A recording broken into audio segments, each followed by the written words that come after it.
Fly, eagles.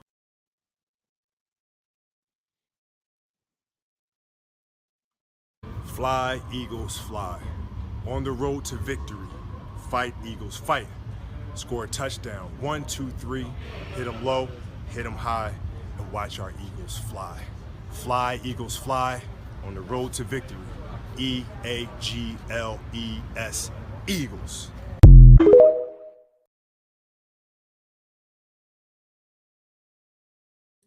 That right there is the man, the myth, the legend himself, the late, great Kobe Bryant, who was a huge Philadelphia Eagles fan.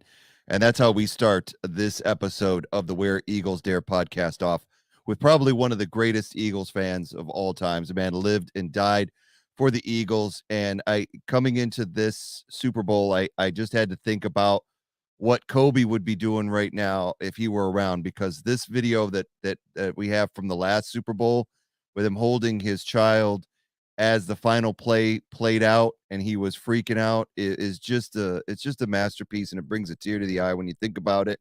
So I'm going to play that and we'll talk a little bit. No. Oh, thank God. Oh my God. Yes, we won. We won the Super Bowl. That's it. We won the Super Bowl. Oh my God. Yeah, oh my God.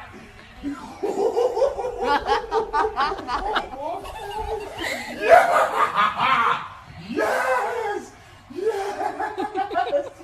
Oh my God. Oh my God. Such a great moment. And yeah, just like I said, brings a tear to the eye to remember that. And honestly, Kobe embodies all of us Eagles fans in that moment that we were all at during the last Super Bowl. But it's come around again 5 years later, and here we are. Where Eagles Dare podcast is second year in operation with Lee and Tubby, and we're going to the Super Bowl with the Eagles, and we all have our hearts in our throats and on our sleeves and everywhere else, just like Kobe did that day. I want to say that back in the day, I love this, the plane touching down in Arizona with the pilot hanging It's a Philly thing out of the plane. It was great. But back in the day on Super Bowl 52, this is what I looked like during that final play. This me and my wife and my daughter sitting on the couch, and this was taken as the last play was unfolding. What happened after that was just amazing, because it was, I ran through the house, and I had a Stein that I had bought in the 90s, and I said I would never put any alcoholic beverage in it. I'd never drink from it until the Eagles won the Super Bowl. So the first thing I did was I pulled that sucker out, filled it with a drink, and toasted the Eagles Super Bowl. I didn't even get to watch a lot of the celebration, the post-game celebration, because people were calling me all night that knew I was a longtime Eagles fans, all the friends that you forget about, but they remember, hey, oh, he's an Eagles fan. So it was like I was talking to people all night long. I taped the celebration, was able to enjoy it afterwards. But I tell you what, all those feelings, and you see Kobe Bryant talk, celebrate the Super Bowl, and you see those pictures, and you remember that time.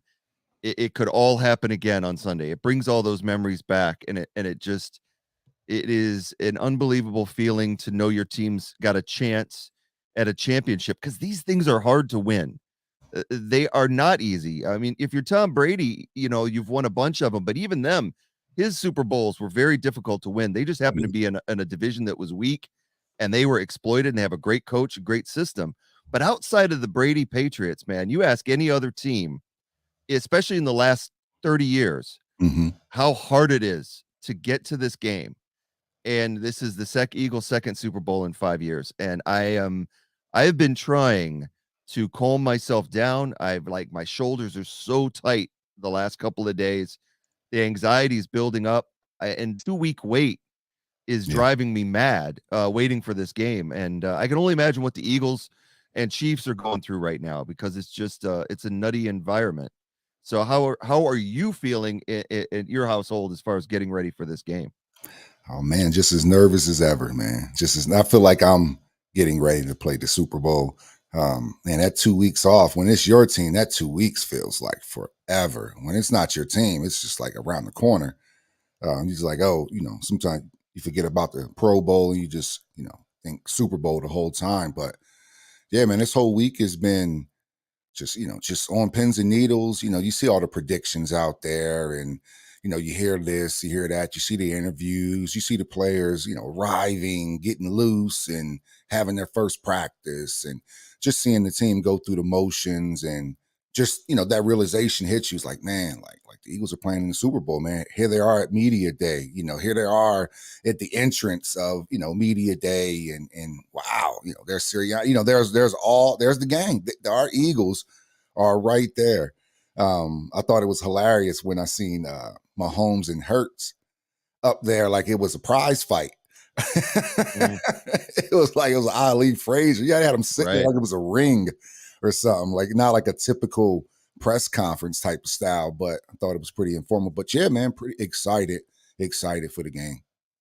Yeah, with the Super Bowl between them, like it was the prize, like the championship belt. Yeah, you're right. That was. I'll be honest. I've loved the NFL since I was a kid. I'm not a huge fan of what the Super Bowl media has become, because the thing that you get, and we'll talk about it during the podcast, the thing that you'll get is these reporters that have no business covering the game from TMZ or from wherever else, and they just flood the wherever they're at in the convention center or wherever they're doing this, and it takes away from these players being able to practice, prepare. It's a big distraction.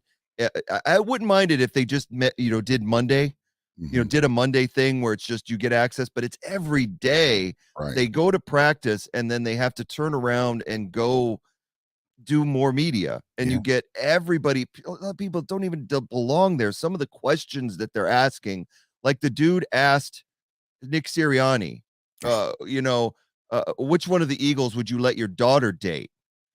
And Nick Sirianni looked at him, my daughter's 4. Dude, what kind of question are you asking a head coach, even if his daughter was 19, 20, 21? Yeah. What kind of question is that, dude? It's just, you have no business. And then the other guy asking him if it's a must-win game. Is this a must? Yeah. Dude, you don't cover sports. You should not be here. But it is the rest of the world. It's like this. It's just like with the commercials and the Rihanna performance and everything. That's for everybody else. The game is for us. But the spectacle and everything that they built it into to this television event is everything else. For me, this is what it is. I got my conference champion t-shirt in the mail. Finally came today. I've had my hat, my NFC championship hat for a while. I did get this beauty thing here, right here, which is the conference championship lithograph to go with the NFC East one. That's what it's about for me, is celebrating my team and being proud of their accomplishment. It's not all the media stuff, but we've learned as fans to put up with it. And there's so many stories in this Super Bowl. You can't ignore the stories. And one thing, I went to have my hair cut today in the barber shop, and I live in Dayton, Ohio. So everybody talked about the Kelsey brothers being in a Super Bowl together. How cool is that? Especially because they played here at Cincinnati with this little throwback. These guys have their own podcast, first year doing their own podcast, and they end up as the first brothers to ever face each other in a Super Bowl. That's a great story. And then you've got the Rocky statue, which Travis Kelce told everybody on the podcast, do not defile this statue. Now, this is what happened after Travis Kelce said that. And if you look at the statue, this looks a little suspect to me. I think so too. It looks a little suspect because it's not even a real t-shirt. It's like a rag that somebody cut a hole in and drew with a Sharpie, "Let's go Chiefs." So I don't know if this jinx is going to work as far as that goes. But yes, I'll claim it if it'll help. One jinx that always tends to work, and I haven't seen any Eagles do this yet, is people putting the tattoo of the this is always a great jinx when somebody does this and they get on the news for it or they get on social media for it. That's always a great sign. So we'll see how that works out for this gentleman, if he has to do some cover up and maybe changing some years on that Super Bowl champs, or maybe hold off till the next one. I wanted to bring this picture up real quick because for us, this is kind of a crazy Super Bowl, because after the Eagles won the last one, you and I went to Canton for Brian Dawkins' induction ceremony. Yep.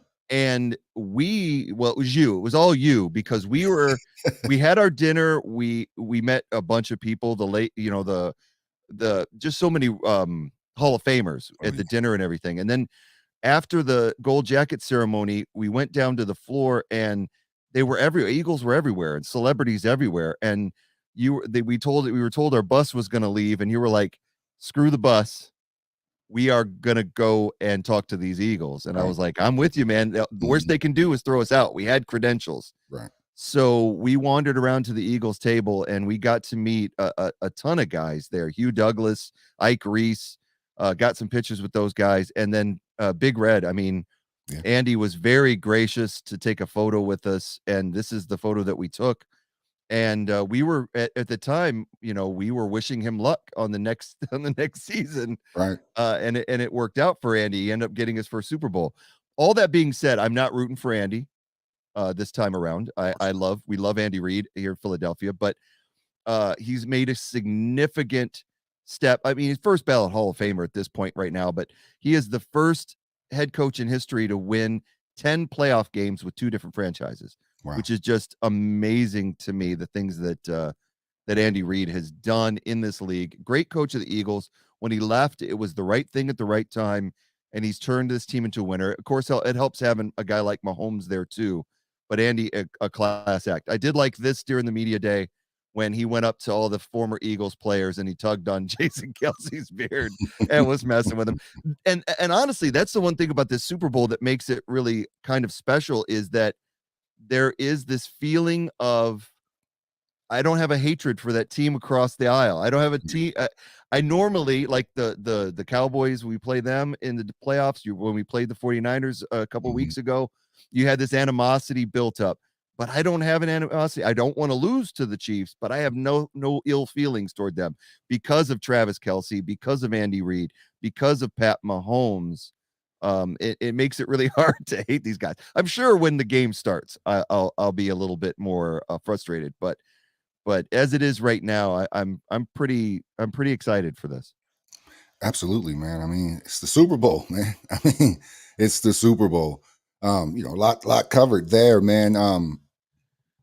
Yeah, man, with old Big Red, old Andy, he's just one of those likable guys. So nobody's going to be out to attack him in the first place, so it's just really how he carries himself. He has a good reputation around the league. So yeah, man, absolutely. Looked like a spectacular event so far. Looked like two pretty diehard fan base. Those Chiefs fans are pretty diehard out there. That's all they have. That's all they have practically in that area. Don't get me wrong. You have Kansas basketball, but we talking about football. As far as pro sports, you have your Royals had a little run, but their Chiefs have been their baby, man. Have been their baby, one of the loudest stadiums in the country. So, and that's for a reason. That's because they have that passion, man. So, yeah, man, a lot of great stories going on.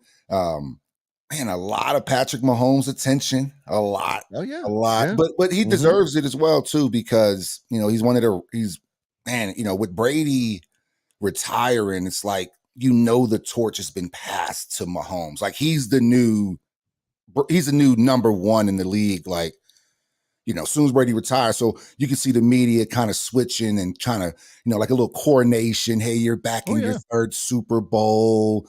I understand what the scoreline and stuff is, but people think that the Chiefs are going to win most likely because he's special. He's a special player. And, in any sport, when you're talking to a special player, you just can't count them out. So they get this, well-deserved praise. Yeah, man. So, but because they also don't have anybody outside of Mahomes as well, too. So, Eagles have more guys that they kind of know of, more guys, stars like A.J. Brown. You have, our quarterback has been polarizing since he's been drafted. So, he's going to get a lot of attention. Former Heisman Trophy winner, Devontae Smith. We got a lot of guys on our team, a lot of, just a lot of top athletes, man. And, a team that, I'm just talking about the Eagles for a second, a team that was built. A lot of players were drafted for the Eagles. I believe only A.J. Brown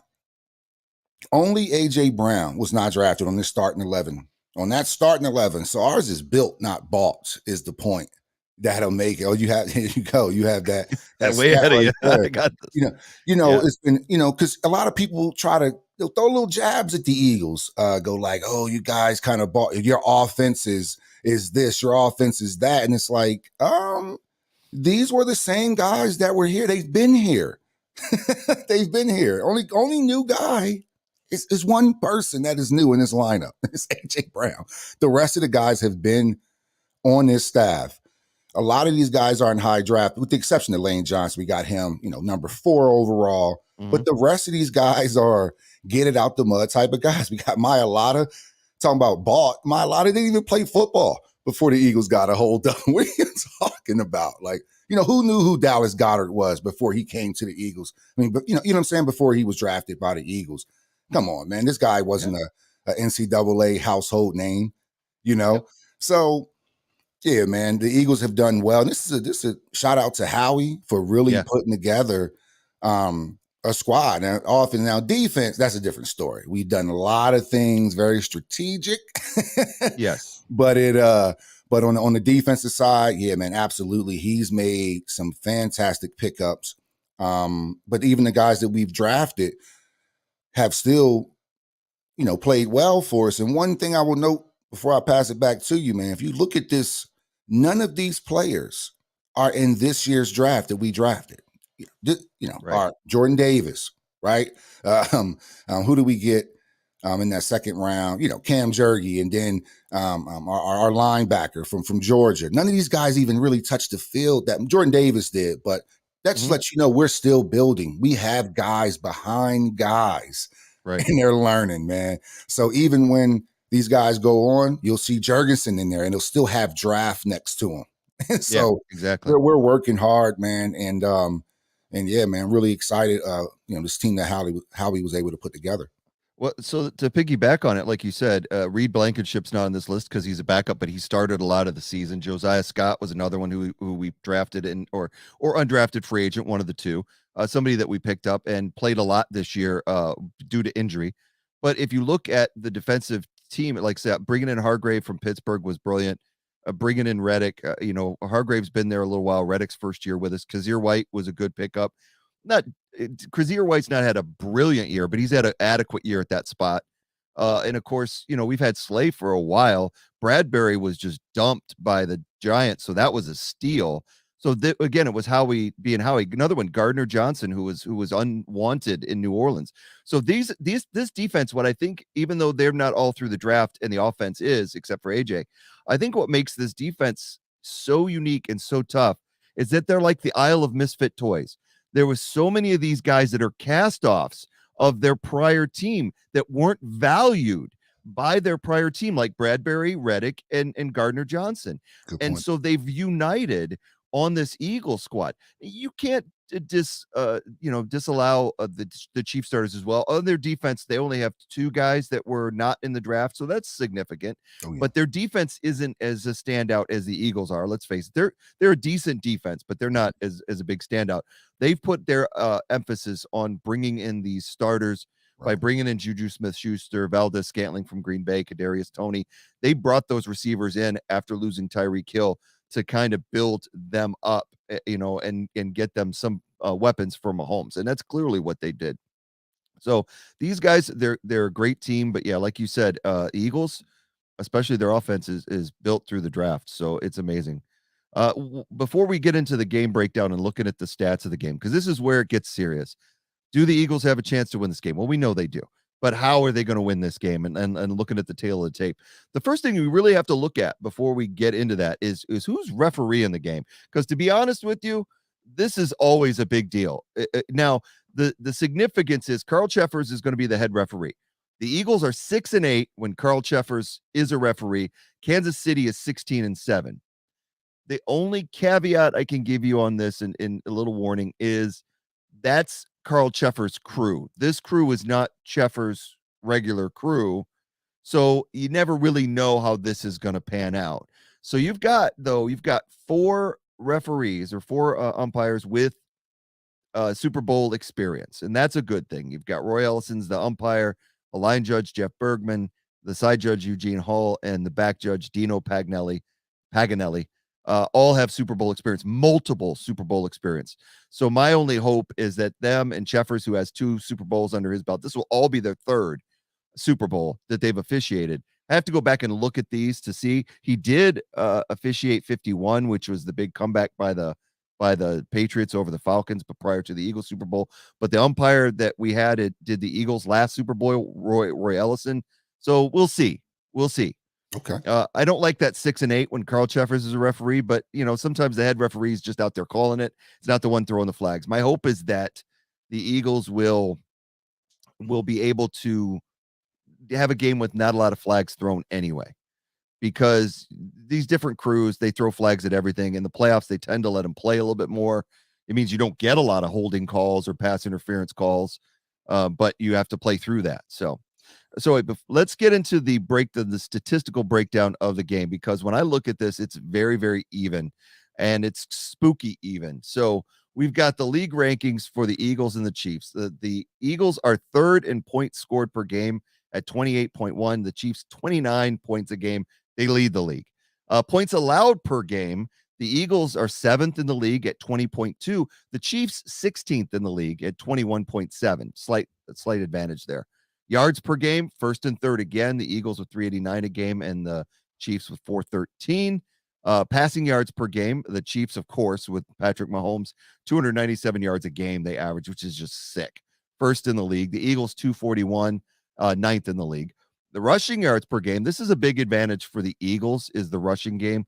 147 yards for the Eagles, 5th in the league. 150 yards a game for the Chiefs, 20th in the league. Time of possession, fairly even. The Eagles 10th, the Chiefs 13th. Third down efficiency, very close here. Well, the Eagles are 4th in the league at 45%, and the Chiefs at 48% are 2nd in the league. Sacks, 1st and 2nd in the league. The Eagles with 69 sacks lead the league, and the Chiefs with 55 are 2nd. Then you get into interceptions. The Eagles are 4th in the league with 17, and the Chiefs 21st with 11. That has to do with their defensive backs not being big of ball hawks as like the Eagles are. Looking at their offense and defensive rankings, overall, the Chiefs have the number 1 offense, the number 1 passing offense, and the 20th rushing offense out there, versus the Eagles defense, which is ranked 2nd overall, 5th against the pass, and 16th against the run. Now, that number has been coming up with the additions of Sue and Joseph. I don't know if we had Sue and Joseph the entire season, the Eagles would probably be somewhere in the 10th or 9th range, I believe, because their run defense has really improved. Looking at the Chiefs defense, however, this is where we might see a little bit of cracks. 11th overall, but 24th against the pass and 8th against the run. And then the Eagles offense is 3rd overall, 9th at passing offense in the league, and 5th against the run. So the Eagles are a well-balanced attack going up against a defense that does give a lot of yardage game up. So the question is, to win this game, what do the Eagles have to do to put the Chiefs on their heels and take control? What do you think? I think we win this game by doing what got us here. That is taking care of the football, first and foremost. It can't be understated. It cannot be understated. Taking care of the football. 2, our defensive line. Everything changed when our defensive line changed this year. You just saw the shift. You saw our team become a little more dominant this year with our D-line change. Obviously, we lead the league in sacks, but the problem with that is the Chiefs are the team that gives up the least amount of sacks in the league. I don't know if that's more a tribute to Patrick Mahomes. They're at least top 2, very high up there. So a lot of our strengths are their strengths. So we like to sack the quarterback. Well, they don't give up a lot of sacks. We don't like them throwing the ball across the middle on us. Well, they have Travis Kelce. So a lot of these backs, they have these little scat backs. Clyde Edwards-Helaire come off the IR, so he should be back for the game. They have a lot of dynamic backs, and then you have this downhill runner who can just look like a psycho at times in Pacheco running the ball. So, we've done well with most running backs this year, but we still have to keep an eye on that. But really, man, the keys to winning this is putting Mahomes on his back, man. If we have Mahomes running all over the place like that Tampa Super Bowl where they didn't score a touchdown.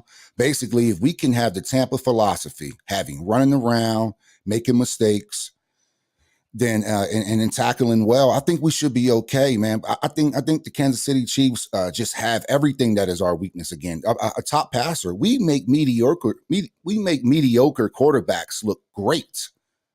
Now we have a great quarterback. What is he going to do? That's a legit concern of mine, of just getting death by 1,000 paper cuts, because Mahomes is just like, 5. He'll take those 5-6 yarders and hope eventually one of his athletic receivers or playmaker like Kelsey can take it another 30-40 yards, man. So they have, what scares me overall, it's not necessarily their defense. I mean, it is their defense as well too, second to us in sacks, so they can get to the quarterback. You know, we have a quarterback that's a little bit labored. Is he going to get hurt? You know, so they just have a lot of things, man. But in order for us to win, we keep Mahomes running around like the Bucks did, and we just play our game, take care of the ball. I think we can be in it to the end. Really do. Yeah, for me, it does. Like you said, you talk about our weaknesses and not being able to defend the pass as well as we would like. You know, to talk to Slay and Bradbury, they will disagree with us that they have one of the best passing in defense, and statistically they do. One of the things that I've been doing just for fun this week is I've been going through and rewatching all the games this year just to lead up to the Super Bowl. So I'm watching like the 45-minute condensed version on NFL Plus. So I've been watching these games. I'm already up to the Dallas game. And what I've noticed is the Eagles offense, the only time that they get stopped is by a penalty, a silly penalty, or the play calling is weak, you know, calling the wrong play at the wrong time. But otherwise, this team, even on 3rd and long, you can expect them to maybe get the first down because of Hurts's abilities, Goddard downfield, AJ downfield, Devontae downfield. The one thing that seemed to me to hurt in all of these games I watched, because I've watched the first 6 games over again, is the fact that we get out to leads in these games, except for the Jacksonville game, and then we let teams back in with the soft zone, because it seems to me Gannon, you get up by 2 touchdowns and he's already dropping people back in coverage, trying to hold on to a lead rather than trying to force more turnovers. Another big thing in the first 6 games that I noticed watching them back is the amount of turnovers that we had that turned over games. I rewatched the Vikings game back, and I was surprised because my memory knew that as a blowout. But Kirk Cousins had several drives that he moved into Eagles territory that the Eagles forced into interceptions, 3 to be specific, where if the Eagles don't get those turnovers, those would have led to points that could have put the Eagles on their heels. But there was the big one with Slay on Jefferson where he cut him off to his path off to the ball. So they were getting to, and then there was another one in the end zone that Slay had in that game. So for me, it all comes down to, like I've said, each and every game in these playoffs, it is how the coaching goes on both sides of the ball. To me, I think that the players that the Eagles have, top to bottom, could win this Super Bowl going away if the coaches make the right calls and don't put them in a bad position. Meaning Shane Steichen, I think that the Chiefs with our offensive line can be run on. They just have to make sure that they set the tone and get our backs involved so that Hurts can then go downfield with some comfort, you know, and bring the Chiefs, you know, the backs up a little bit into covering the run. And on the other side, it always comes down to Gannon. How does he play Patrick Mahomes? We know that our weakness, and we've talked about it, is the middle and tight ends. Edwards cannot cover Travis Kelce. He cannot. I love Edwards. Do not put him on Travis Kelce. If you watch the Bengals game, they had their slot corner and a linebacker on Travis, so they at least had a double coverage scheme. Right. And once the Bengals went to that, it took Travis out of the game. Oh, yeah. The Eagles need to deploy something similar where we have Avonte Maddox and Edwards. I'd be okay with if they're covering Kelce out of the backfield. But it's key to be able to cover that middle because we've not done it well this year. Right. Tight ends, watching the games back, tight ends are always open because they're a low priority for this defense. We try to stop the wideouts from having big games.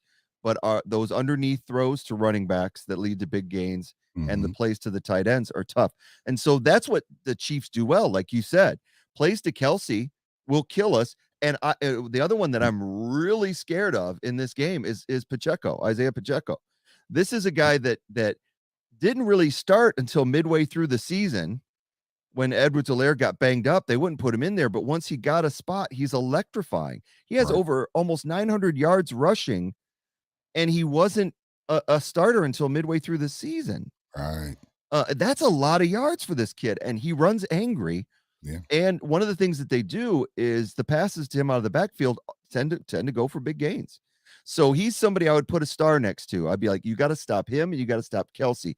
The receivers, I think they could be a factor. You know, we know McCole Hardman's going to be out, but Juju's going to be playing.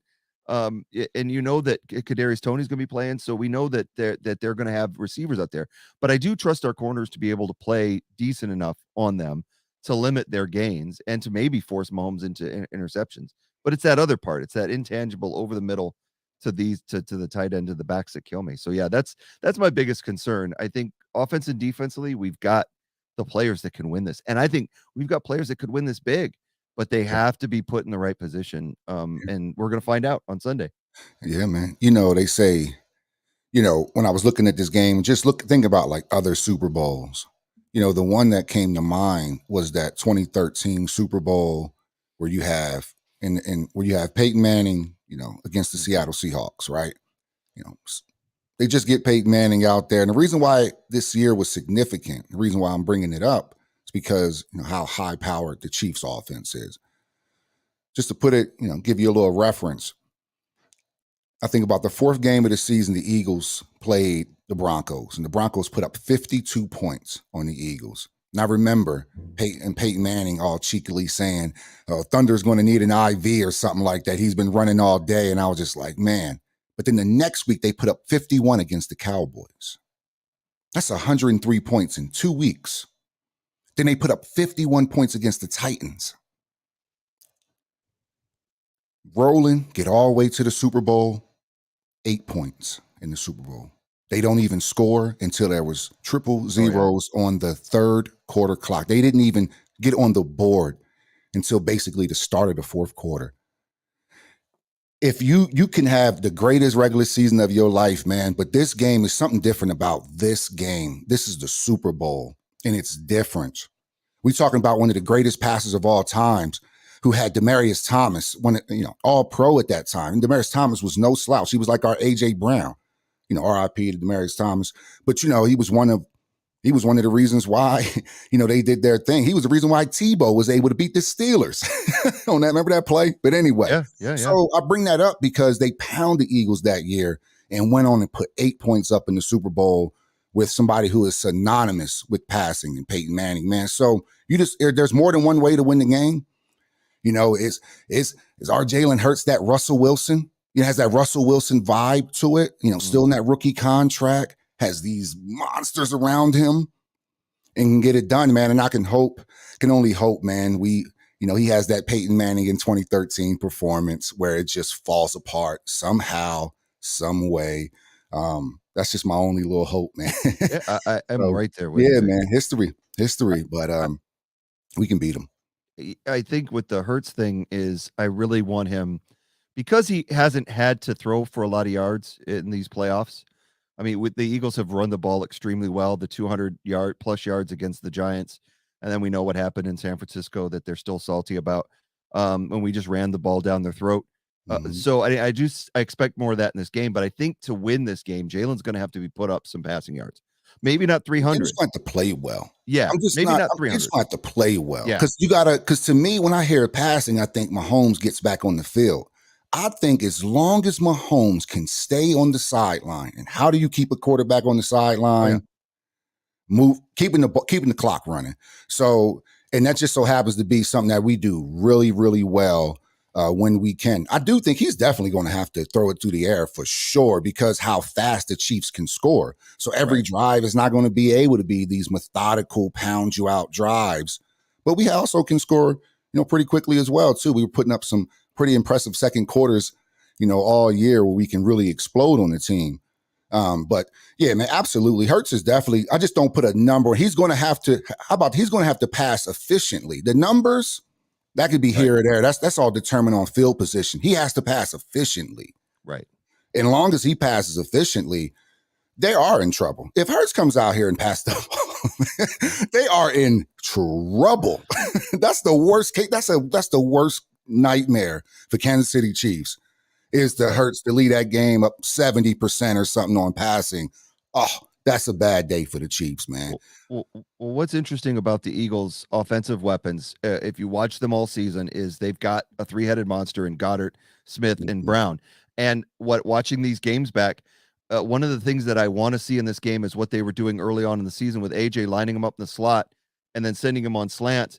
And what AJ was doing is once he got those balls quick, he was able to get a lot of yards after the catch because he was able to pound his way through these defensive backs. And I mean, it led to some big plays downfield.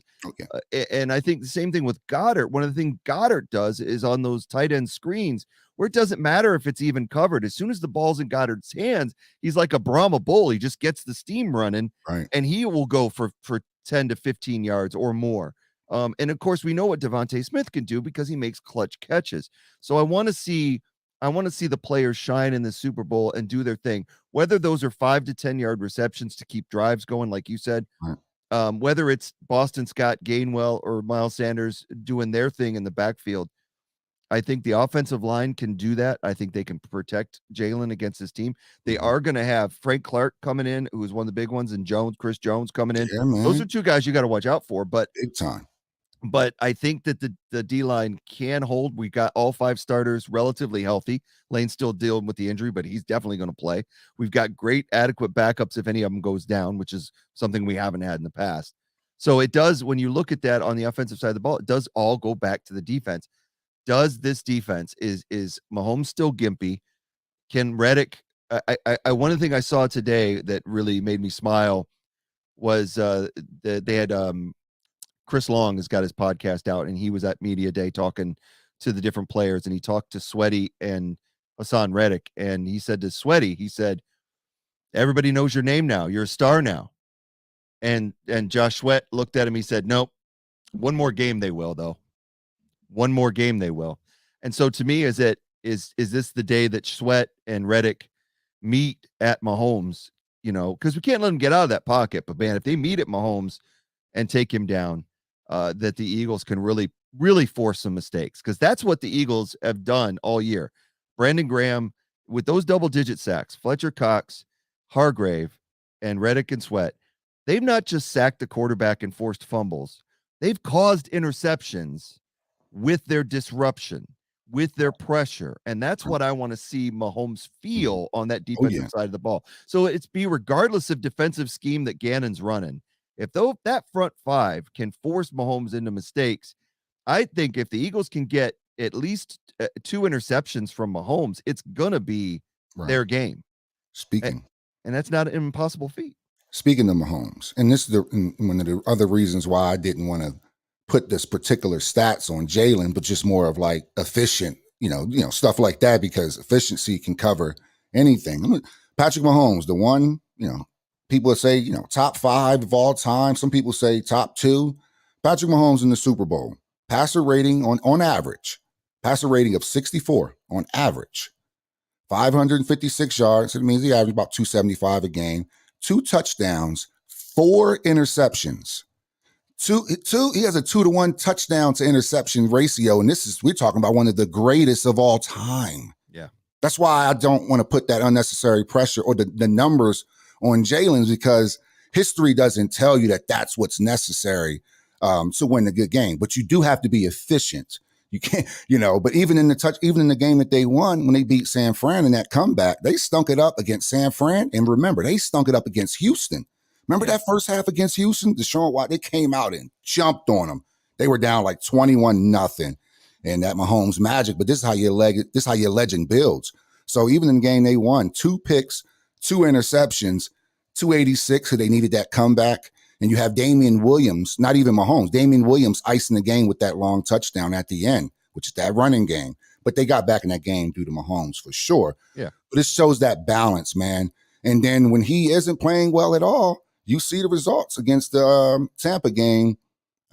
53% passing, 2 picks, 270 yards, and he was running for his life all day, throwing the ball like Superman, completely horizontal, having to throw the ball. That's the day that we want Mahomes to have, man. And just giving you 2 contrasts. Yeah, you could play really, really bad and it looks terrible, but you can play good enough and still win the game, man, and still win the game. So, and I think that's what Jalen can do. I think he's going to be efficient. I think all his scars help him here. He's been in some of the most polarizing situations that any young kid has been in. He's 24 years old. We're still talking about a 24-year-old quarterback here. Right. In his 3rd year in the league, having dealt with a lot of national pressure at so many levels, so many curveballs thrown at him. So I hope all of those things help him in this situation where the moment isn't too big. Everybody's going to be nervous. You're not nervous, then I would be nervous if you weren't nervous. So I think they are going to take this game serious like he takes everything else. And I just feel like, as long as we have him on the field, man, we're never really out of it. So I'm never going to get too high or too low like always this year. Just wanting to play good football, but I know where our weaknesses are, and that's what keeps me up at night. Our weaknesses, just that middle, just Kelsey, over the middle, Kelsey. Because we look at just numbers. Kelsey and A.J. Brown have similar seasons besides the catches, but yards and touchdowns, A.J. has more yards, Kelsey has more touchdowns, and that's being the number 1 guy. We're not even talking about the numbers that Devontae Smith got from A.J.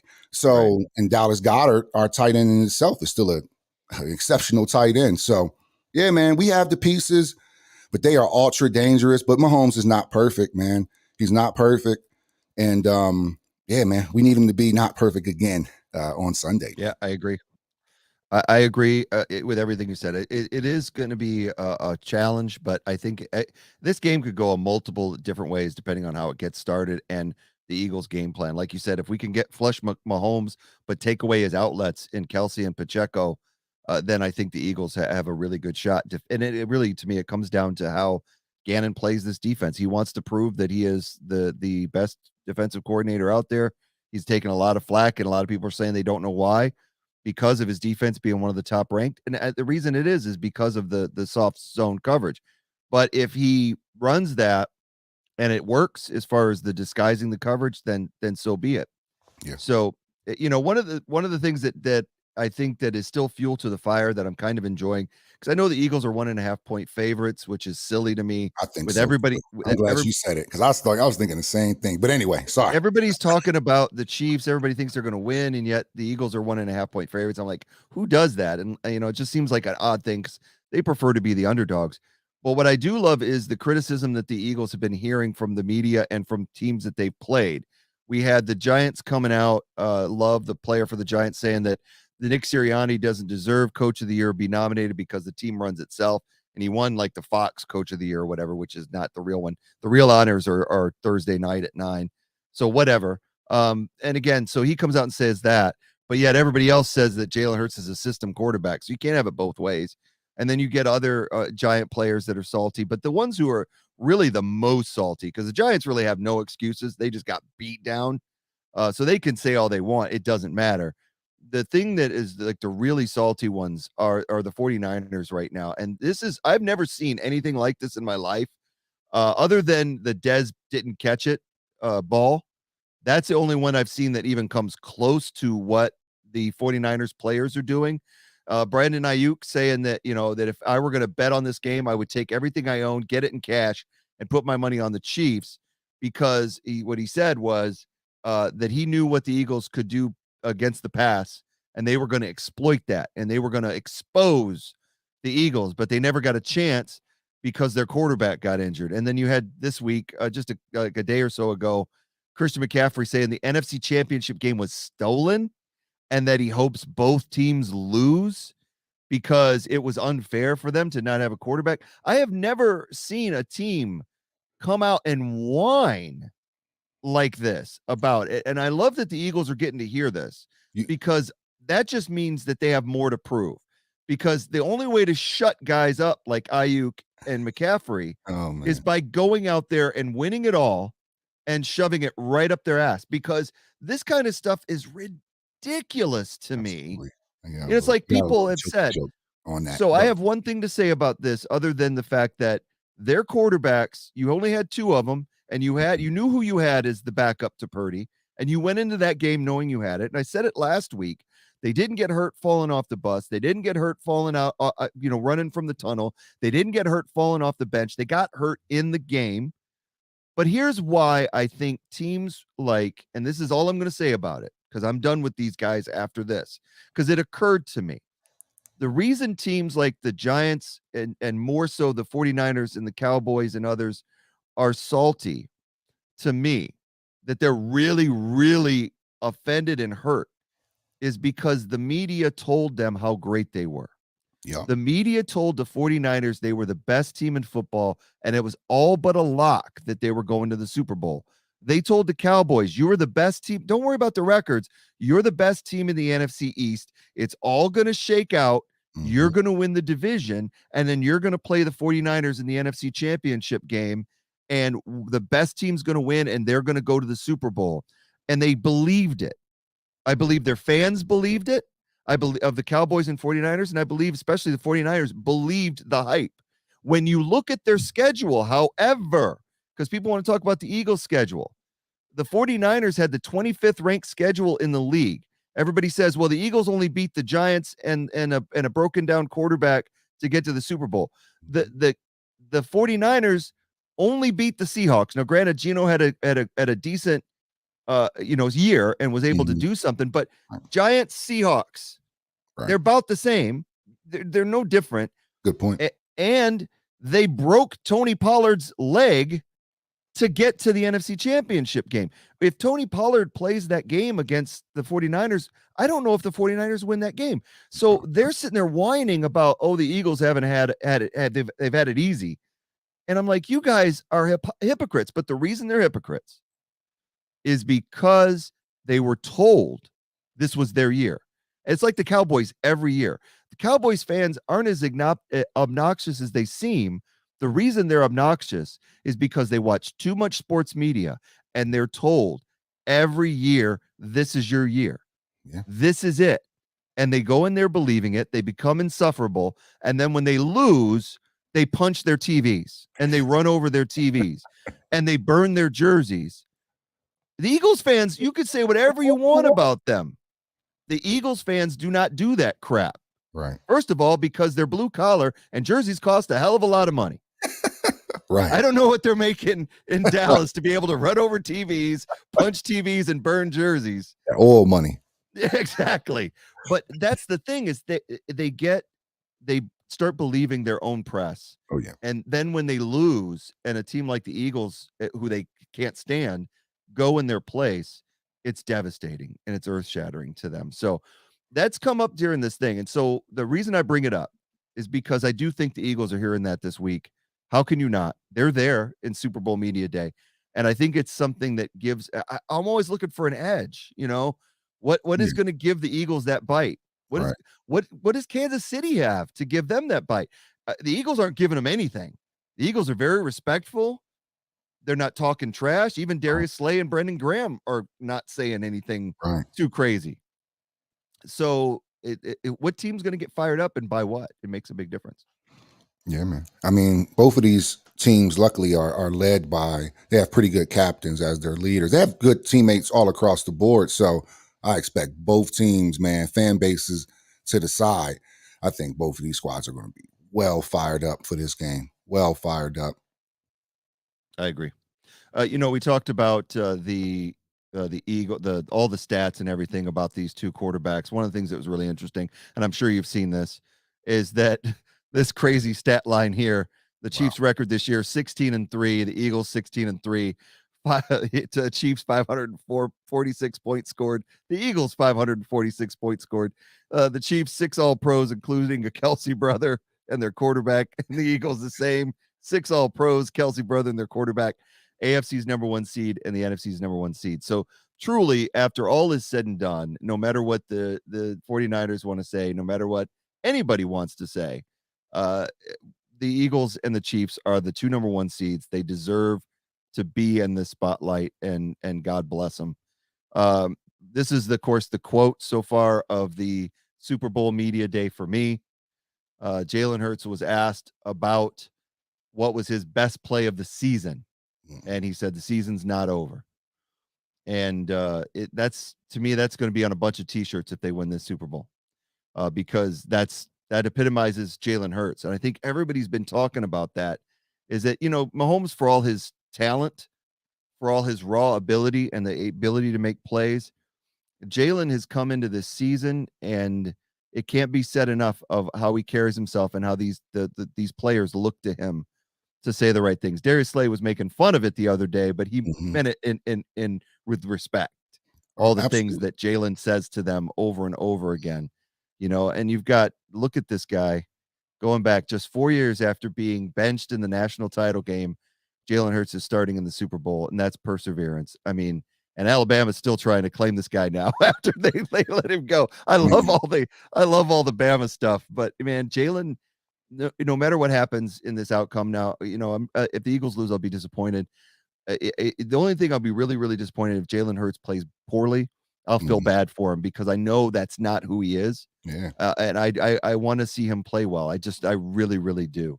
You know who else? I said on the offensive side for the Chiefs, I think Kelsey is a big factor, and I think Pacheco is a big factor. You're going to be surprised when I say who I think the biggest factor could be for the Eagles in this Super Bowl, and it's somebody that I have overlooked all year long, and he's just come through in these playoffs, and that's Kenneth Gainwell. I think that we're going to see a lot of Gainwell. We're going to see all three backs. And I think Gainwell is one of these backs, when he's in there, he gets overlooked because he's not Miles Sanders. Oh, yeah. And when he gets through that line, similar to the way Sanders hits those holes, he just tends to make things happen. And I hope that he's a big factor in this game on Sunday. I'd like to see Gainwell have a good game, get a touchdown, and like he did in the Giants game, over 100 yards, which is just crazy. A dark horse MVP candidate, a dark horse, because he's been closing out games for us better than any of our running backs. He's been kind of our closer. I mean, but they obviously saw something in him by making him the third down back and giving him the ball in the most pressure situations, which is third down. I mean, fourth, obviously, but third and short, man, he's carried that responsibility all year. And towards the end of the season, he's been trending up. He has been in great form. And yeah, man, I wouldn't be surprised if he has a Corey Clement type Super Bowl.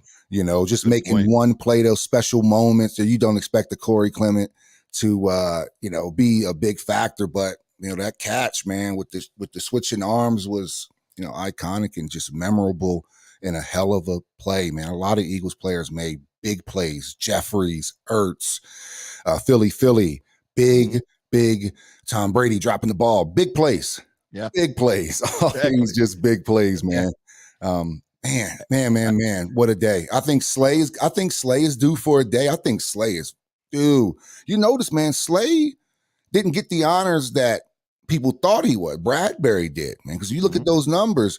I know it seems harsh when you're talking about one of the best players, but I don't have a cut card, man. I've been calling Slay out a lot this year. He still missed that tackle on that McCaffrey run. He could have cleaned that up. Okay, Epps missed it, but Slay could have cleaned that up.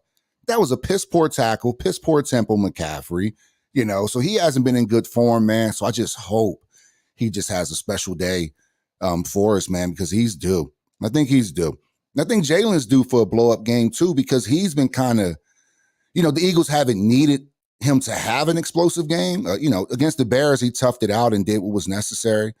And then the rest of the games, once we got ahead or got control of the game, we were able to, run the ball well. So I still think we have all the tools, man, and the Eagles definitely be fired up.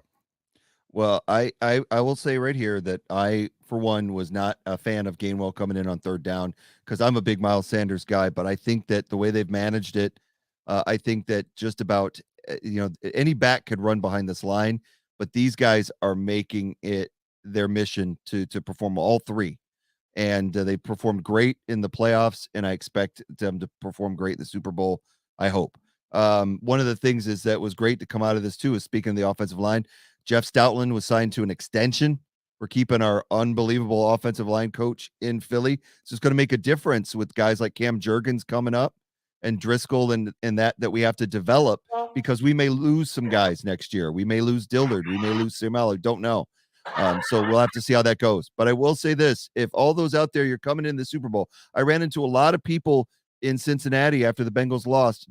They're not jumping ship yet, but they're rooting for the Eagles for the Super Bowl. So for all of you other teams, like if you're a 49er fan and you're a little sad, we have this form for you right now. It is the bandwagon transfer form. All you got to do is put down your current bandwagon, your date of birth, your gender. Gender's optional, but then you have to put your reason for transfer, whether it's a player trade, a team became unpopular, a team has a losing record, or other, like in the case of the Cowboys, can't get there since 1995. Last team you were a fan of, we have to know that. Are you a first-time bandwagoner, or is it just something you always do? If so, how long have you been a bandwagoner? Then the history. We need to know who you've been. Like, were you a Niners fan in the 80s? Were you a Cowboys fan in the 90s and a Patriots fan? And now, because Tom Brady's gone, you're looking for something else, or maybe it was Packers. Who knows? So the big thing here on this is that for multiple bandwagoners, please use the backside of the form if you need additional teams spaces to list other than 3. And then we need to know how long you plan to stay with the Eagles. Are you going to stay 1 year, the duration of a player's contract like AJ Brown, or as soon as their original team starts to win, then you'll leave. So that'll be out there. So you can pick that up wherever you want and join the Eagles bandwagon. I tell you what, I've been on a few fan pages, and I can't believe how these fan pages have blown up. And there's a bunch of people that are not Eagles fans that are all of a sudden rooting for Eagles fans this year and just want to be a part.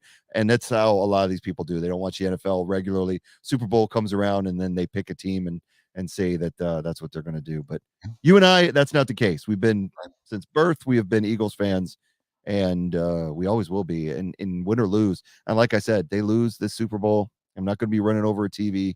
I'm not going to be punching a baby. Right. I'm not going to be setting a baby on fire or a jersey on fire or whatever they did. I'm not doing any of that. I did like the 49ers video where the guy gets mad and he goes to punch his TV, and then he takes a rag out and he cleans it. And he goes, man, these are expensive. I ain't doing that. But it is what it is. It's going to be insane. I almost bit the bullet. I almost dropped the $3,000, but then there's so many other things to think about, because it's $1,000 flight and then $2,000 for hotel. And it's like, by the time just me alone going was going to be almost 10 grand. So I was like, yeah, you know what? If they win,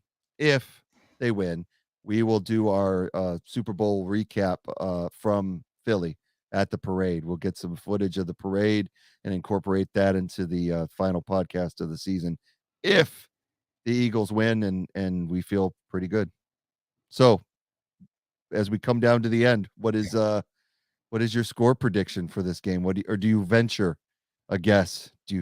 I'm always afraid of that, because I think I'm going to jinx them. So yeah, I really can't call this. I do see I'm always going to pick my birds. I think it's going to come down to the wire, man. I really do. I see the birds squeaking it out, 31-28 in a absolute roller coaster game. But somehow the Eagles prevail. Maybe Buckner misses one, and Elliott does what he did before for us and nails one.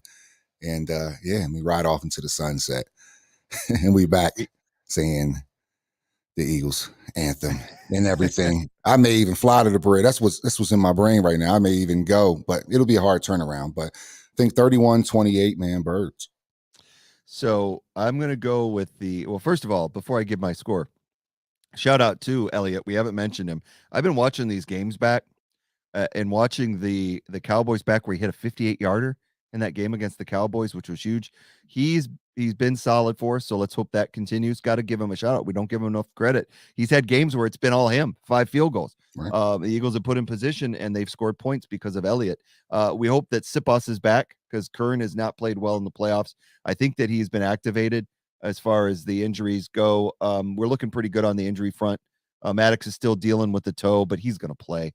And Lane Johnson's still dealing with the groin, but he's going to play. I don't think there's any starter that's not going to get on that field. Right. I just wonder about Siposs as far as punting. Hopefully he'll be out there. I think he will. I hope so. a current. I mean, it's not horrible, but it's not optimal to have him out there. So there was a script that was floating around on social media that went out there and said, and people have gone nuts because everybody's talking about the NFL being scripted. And so I'm going to go with that score: the Eagles 37, Chiefs 34, because that's the script and that's what they were given. So I'm going to go with that one.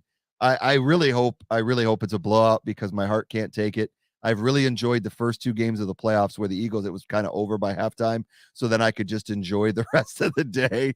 But I don't know if we're going to get that in the Super Bowl. I think halftime, when Rihanna comes out and we got a 20-minute, 25-minute halftime to deal with, I'm going to be stressing out just like I was when they played the Patriots, just wanting the game to be over, just to read all zeros and for the Eagles to be in front to celebrate. I tell you what, celebrating the first Super Bowl was a dream come true. It's one of the highlights of my life. And I want another one. I want to feel that feeling again for an entire off season like I did in 5 years ago when we went to the Hall of Fame and just enjoyed it. I think for me, going to the parade will, if they win, will be the icing on the cake. Being able to go celebrate with other Eagles fans and enjoy the camaraderie and the fact that the Eagles, because Eagles fans, you can say what you will about them. If you hate Eagles fans, if you're out there and you're not a fan of the Eagles and you hate Eagles fans, you don't know Eagles fans. That's all I'm going to say is you just don't know them. When you're among them, they're a different class of people. Some may be crazy, some may be cool, but all they're brought together by the shared love of a team with a rich history, and hopefully on Sunday, a team that will be 2-time Super Bowl champions. So we're going to see. Anything can happen. This has been a fun season doing the Where Eagles Dare podcast with you, Tubby. I appreciate it. It's been crazy. The fact that here we are coming into the Super Bowl. We got it coming up on Sunday. We know the date. We know the time, 6:30 on Fox. Oh, I'm so glad Chris Collinsworth isn't calling this one. I don't have to. I rewatched the Super Bowl from 5 years ago, and I just wanted to reach through my screen and choke that guy out so bad. So glad he's not commentating. I think it's Greg Olson and the other guy. So I'm much happier about our commentary team. But that's going to be on Sunday, and we're excited for it. Patrick Mahomes, Jalen Hurts, we haven't mentioned. First time 2 black quarterbacks starting in the quarterbacks in the Super Bowl, making history. So it's going to be a fun one. I'm looking forward to it. I'll have my Jalen Hurts jersey on, ready to go. I haven't watched it in a while, but how can you? That's the rule. Right. They're on a streak. You don't do it. So it's starting to stand on its own, but that's how it is. Thank you for tuning into the Where Eagles Dare podcast, whether you watch us on the live stream on YouTube, Twitch, or Facebook Live, or whether you're one of our regular podcast listeners on Spotify, Amazon Music, Apple Podcasts, and so many others. If you want to email us, you can do so at our email address, lee.bird, that's lee.byrd, eaglesdare@gmail.com. Super Bowl Sunday is upon us, and the Eagles are in it. With all that being said, I'm going to turn it over for Tubby for his final words of the week. Man, what a season. What a season. You literally couldn't have asked for your team to play any better until this point. You just need them one more game. Just one more game, one more tackle, one more catch, one more touchdown. Cover every blade of the grass, and hopefully we'll be coming back singing Fly, Eagles, Fly. And go Birds. Let's win a championship, guys. We're out. Enjoy the Super Bowl. We will.